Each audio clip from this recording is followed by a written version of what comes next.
Hello everyone, my name is Noura. Welcome to our channel. Today we have a guest with us. Hello everyone, I'm Alex. Alex, my husband, has his birthday wish coming true to this year. Yes, I do.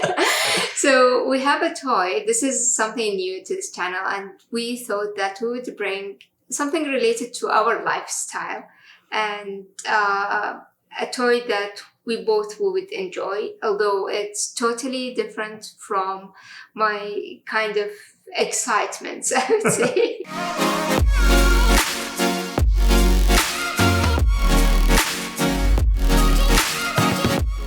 Hello everyone. Today, this is one of the things I got for my birthday and I'm really excited to share it with you. So this is a PlayStation VR2 and what this is actually a virtual reality headset that together with the PlayStation 5 can be used to enter and see other worlds.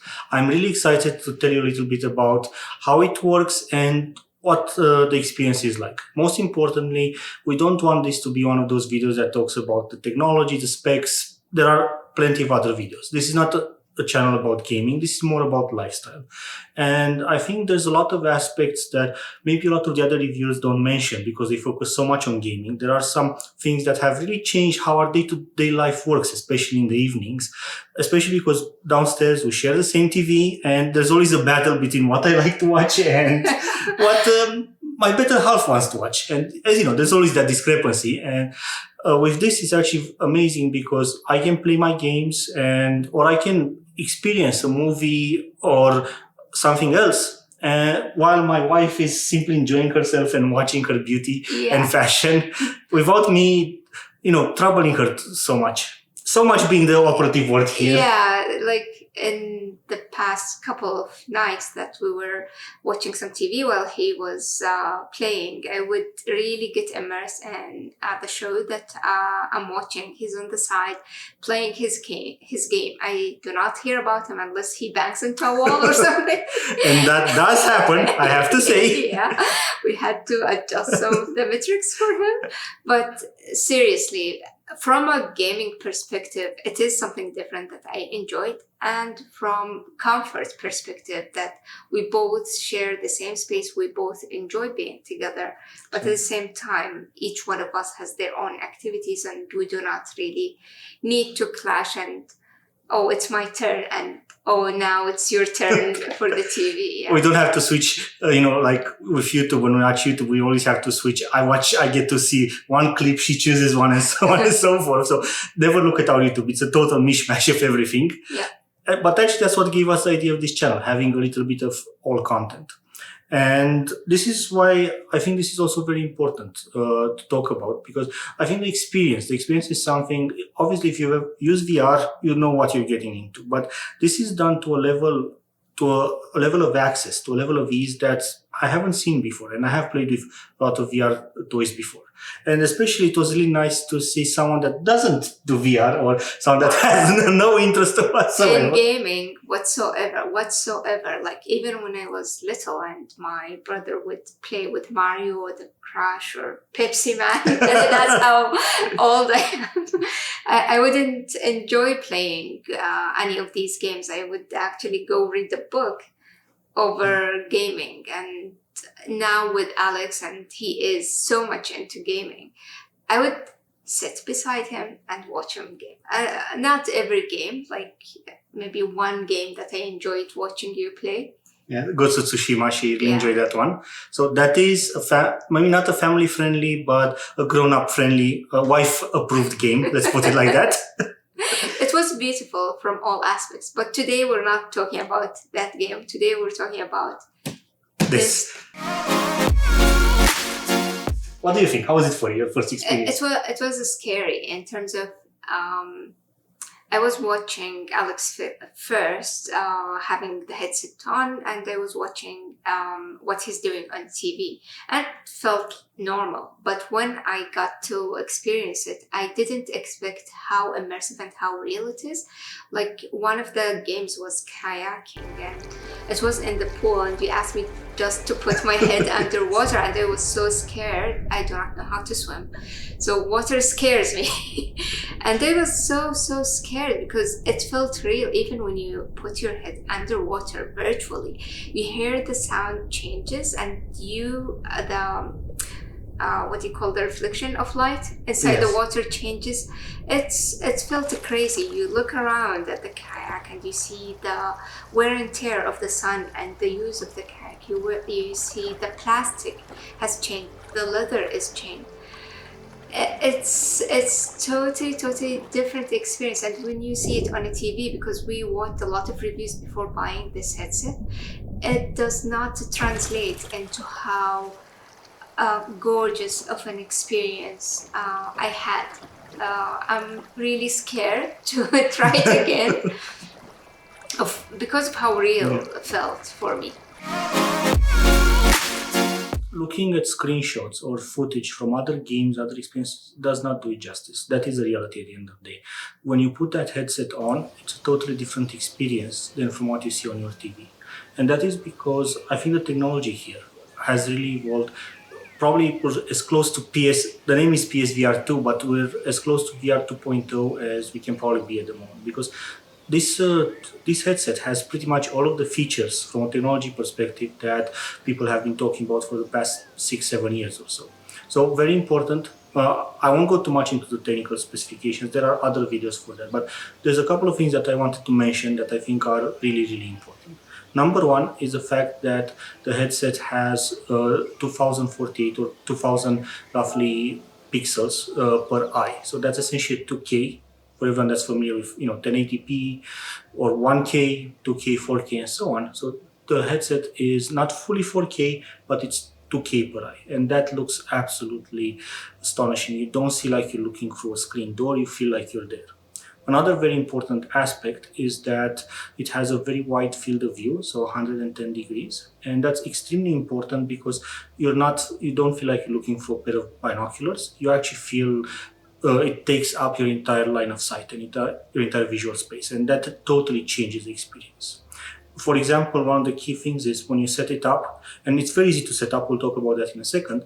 When you set it up, you actually, there's a scene where it has your eye tracking and it's looking to track your eyes, and this has a dark component and a light component. That light component is actually very light. It's like broad daylight. Your first instinct is to, close your eyes a little bit or squint, simply because how bright. That is really bright. So the screen is amazing. The field of view is really good, 110 degrees. And the other part that's really good is the refresh rate, which means how fast your screen refreshes. With most TVs, having 60 hertz or 60 frames per second is absolutely fantastic. But when you're playing VR, having 90 or 120 is what's required so you don't have headaches, and everything looks almost like real life. And this headset does support all of that. I should also 120? Yes, so this works in either 90 or 120. So it goes depending on the game and how demanding the technology is. So it has a bunch of tech features that are absolutely amazing, and I think also probably the most important one and is that it's light. This may not be necessarily for Nouri. Yeah, so for me it didn't feel as light. Maybe at the beginning when I first put it on, it was light, but playing with it even for 10-15 minutes, for me, it was heavy, especially on my nose. For you, it feels like nothing, probably. For me, it feels like absolutely nothing. And you have to remember that this is around 500 grams, so just above 1 pound. And what's really nice about it is that you can actually wear it relatively comfortably for hours. And this is probably one of the lightest and best VR headsets out there, considering its graphical fidelity. There are headsets that are a bit lighter, but the quality of the image deteriorates a lot. So I think this really hits that sweet spot where you have a very good image, very crisp, you can read the text, see everything, and you're totally immersed in that experience for an hour or two. You barely realize that you're wearing it. And that is for me. For Nouri, I think it's for me it was heavy, and the other factors that I'm not used to gaming. So any extended period, which is more than 15 minutes for me, is extended period. I don't think that I would play with it for more than that. But for you, you play with it for more than 2 hours comfortably. True. And if I don't nudge him to take it off, he would forget about it, honestly. Like, you are so immersed in the experience that I have to shout at you, because if I nudge him, he would jump out of his jump skin. yeah. And she did that, for the record. She likes to, you're immersed in the experience, and suddenly, like you have something in the game and suddenly something grabs your leg and you do jump. And that the person doing that was not the game, it was actually Nouri, who was you were in a shooting game. I wanted to add some... she added to the realism, yes. So I think that's probably the most important aspect. Technically, it works very well. Also, it's very comfortable for me, and probably for Nouri, and maybe for other females, especially because if you're lighter, obviously, you're going to feel it a bit heavier. It's pretty comfortable, maybe not perfect, but it is definitely a huge step forward. That's fantastic. And the other factor that I wanted to add is that you don't need a big space to play with it, because we have a cramped basement. The seating area takes over most of the space, and we have like 1.5 meters. Actually, no, it's 2 meters. So the requirement, so the PlayStation VR can be used in 2 modes. One is a sitting mode when you're on the couch, and the other one is a full room experience mode. And that one can be either as small or as big as your space allows. We are not on the big size, obviously, but there is something to be noted. So for the full experience, games do require up to 2 meters by 2 meters. So that is 6 feet and 7 inches by 6 feet and 7 inches. So if you want to play pretty much any game, you should have at least that much space. And what's really nice, you actually draw that space up with the controllers, with the application, in a totally surreal Matrix type experience. Yeah. Totally recommend that. It's absolutely amazing to draw that space. And also what's very nice on the accessibility side is that you don't have any other cameras. You don't have for people that have played with VR, some of the other technologies use base stations. And what happens is that essentially you have these small kind of speakers that you need to install in different parts of the room, like audio speakers. And we all know that, wives may not necessarily be the most appreciative of wires going all over the house. So with this, at least you only have one wire. That's very important. And you can still move around and have that full room experience. And you should absolutely try it out. I'm not talking about the fighting games. I'm not talking about the shooting games. Just, for example, there's a game called VR Kayak. That game is absolutely fantastic. You are in a kayak and you can have either a guided or you can paddle yourself in different locations. There's a tropical river with... Yeah, in Jamaica, I think. I'm not sure, so we'll correct that in the editing. But tell us about that experience a little bit. It was surreal, because I've had similar experience in real life. And while I was in the kayak, I was actually paddling, and you can feel your arms heavy. The light, the reflection, the sounds, the moving leaves, the fact that you actually want to extend your arm to touch the leaves. It's scary in a way, because it's messed up with your brain. You feel like you are living that experience. One of the experiences was about being around the open sea in Norway. Yes. And I was afraid I had to take off the headset, because I thought that I'm alone and I might get drifted out in the sea. Yes. That's how scary and realistic for me. But as I said, I'm not into gaming. I'm not someone who plays a lot of games, but this experience, this kind of games, yes, I'm willing to try. The other part is to also mention the controllers. So the controllers are really good in terms of how you use them on the hand. They're not perfect. So if you move in certain areas like above your head and so on, maybe they lose tracking a little bit, but they're quite good. The battery life, because that's one of the questions that I haven't seen a lot of people answer. I know officially it says around 4 hours. Our experience has been probably maybe in the 3-hour range. After 3 hours, they do need to be recharged. And when we talk about recharging, each of the controls has to be recharged separately. And we really, I would definitely recommend that people get the Play and Charge kit, which is what we have here. And the reason is because if you get this, you just have 2 magnetic USB-C connectors, you plug them in the controls, and then you put them in the base station and it charges. So it's actually really easy. If you don't have that, you need to find 2 additional USB-C cables, and you have more cables that you have to charge through the house. So up to you, but strongly recommend having the Play and Charge kit. In terms of pricing, I think this is very important to mention. It's not cheap. So this is not it's probably one of the cheap, considering what it gives, it is good value for the money, but it is not a cheap experience. So here in Canada, this PlayStation VR costs around 850 Canadian dollars. So that's around, I think, 700 US with the Horizon game. And the base station is another, I think, 50 or $60. So overall, you're into, and this is without, tax, because when you add tax, you end up close to $1,000, because that's how taxes work. Canadian dollars. So US dollars, this will probably run you into the $800 range. So that is definitely significant. $700 to $800 range, $750 or so. The other important thing to mention is that is also not the true cost of the system. The true cost, you should also take into consideration that you need to have a PlayStation 5. And that is at least another $500-$600 that you need to be able to have available. So if you're starting from scratch, if you don't have any of these, you do have, that is something to mention, between the base console, the VR headset, and the games, your initial investment is probably going to be in the $2,000 range, because you do need games to play it.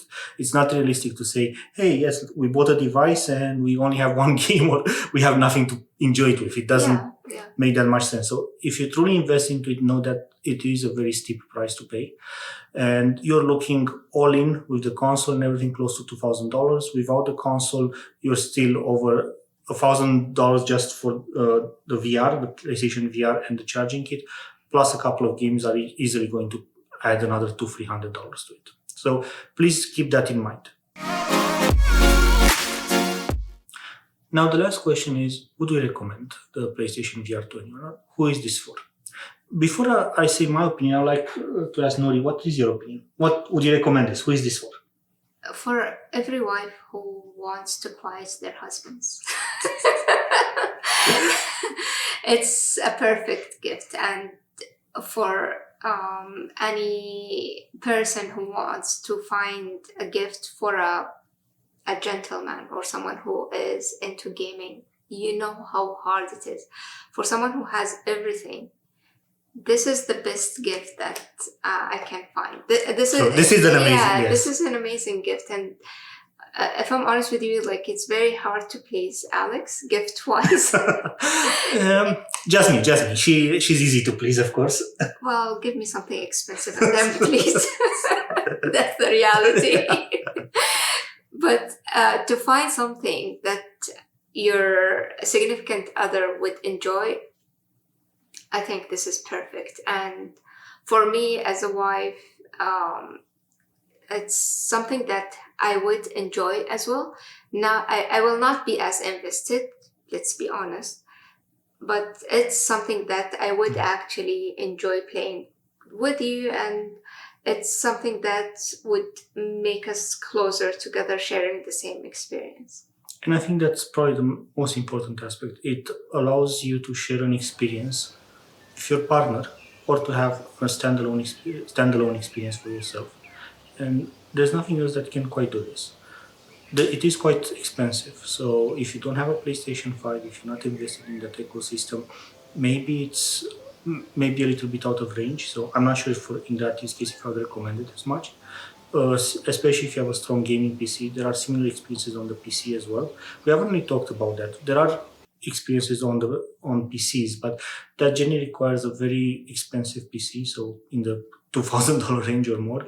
And the headsets themselves, if you want something that's of similar quality or higher, you're again spending over $1,000. So the cost of entry on the PC side is also very, very high. If you have a PlayStation 5 though, and if you want something that can easily be shared and is just plug and play, you go, start it, put it on your head and play immediately, it's an unbeatable experience. So if you have a PlayStation 5 and you're interested about VR or want to show it to your family, I would definitely recommend it. Also, if you're sharing the same TV and you want to be able to enjoy different content, strongly recommend it. If you have a gaming PC, it makes things a little bit more difficult. There are definitely some advantages on the PC side of things, but nothing is as easy to use. We're talking about even the HTC Vive or the Oculus and so on. Maybe some of them have good experiences, absolutely, they have amazing experiences, but all of them have some drawbacks. And that's the reality. The technology will always have some level of drawbacks. So in the end, just to finish up this rant, if you have a PlayStation 5, would definitely recommend it. It's an absolutely amazing experience, and go and try it out. If you have a friend or a demo booth, please go enjoy it, try it out and see how you feel for yourself. That first time in VR is something that you probably won't forget. And also it stays with you, and your brain does need to be retrained a little bit after you get out of your headset. I know last night after I played for a couple of hours, I was trying to grab things in real life the way I was trying to play with VR. So it was an experience. Your brain does get a little bit messed up. And to all the videos that, everyone, if you ever watch videos online on TikTok or YouTube Shorts or other platforms, and you see people, bumping into TVs, bumping into walls, I want you to know that that is real. That does happen. Your brain tricks you. After a while, you forget about the real room, and yes, you can hit things. You will hit things. And punch walls. So give a bit of space when you set up your experience. Allow some space for the walls. I think overall, this is what we wanted to say. So thank you so much for joining us today. Sorry for hijacking the channel. And let us at any time. And let us know what you think. Thank you, and we'll see you next week. Please don't forget to subscribe, share, like, and comment. Bye. Thanks, everyone. Bye-bye.